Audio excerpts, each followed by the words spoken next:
3 వంకాయలు వచ్చాయండి ఈరోజుకి. కానీ ఇది చేసేస్తాను వంట, ఎందుకంటే కాల్చికారం బాగా ఉంటుంది దీంతో, పొడుగు వంకాయలతో. ఇది మా కృష్ణత్తయ్య నేర్పించారు మాకు.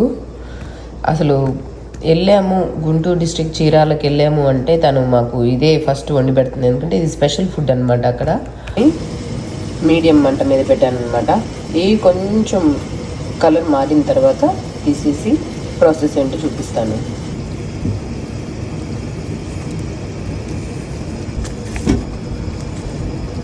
దీంట్లోకి చూడండి 2 టేబుల్ స్పూన్ ఉప్పు వేద్దాము, సరిపడా కారం వేద్దాము.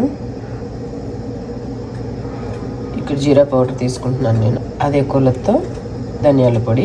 ఇప్పుడు కొంచెం డిఫరెంట్గా టేస్ట్ వస్తుందని చెప్పి ఒక 4-5 వెల్లుల్లి రెబ్బలు వేస్తున్నాను. దీన్ని కొంచెం మంచిగా బరగ్గా మిక్సీ పెట్టేస్తాను.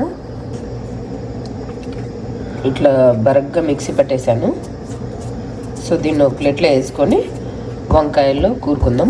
దీంట్లో ఏంటంటే ఎక్కడైతే కొంచెం మాడుందో ఆ జస్ట్ లేయర్ తీసేస్తాం అనమాట. మనం ఇట్లాగా తీసేసుకొని పక్కన పెట్టేసుకుందాం.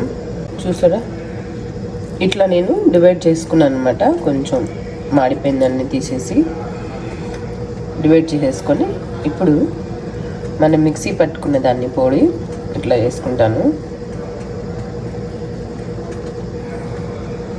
మిక్సీ పట్టిన పొడి ఇట్లా దీంట్లోకి కూరుకోవాలన్నమాట మధ్యలో మంచిగా.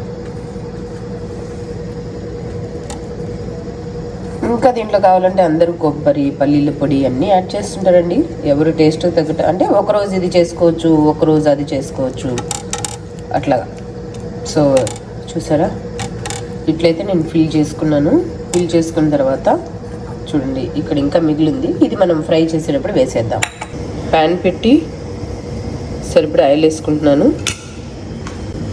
ఇప్పుడు ఆయిల్ కొంచెం వేడెక్కాక ఇవ్వండి ఇట్లా ఆయిల్లో ఇట్లా మెల్లగా దించుకోవాలన్నమాట. ఇట్లా నూనెని మొత్తం వంకాయలకి మొత్తం పట్టేలాగా ఇట్లా కొంచెం ఇలా అనుకుంటే మొత్తం పడుతుంది. సో దీన్ని నేను మీడియం ఫ్లేమ్లో పెట్టానండి. కొంచెం ఉడికిన తర్వాత ఇట్లా మనం క్లిక్ చేసుకున్నాము.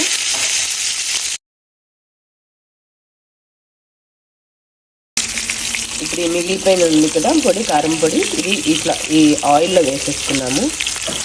సో వంకాయతో పాటు ఉడికిపోతుంది.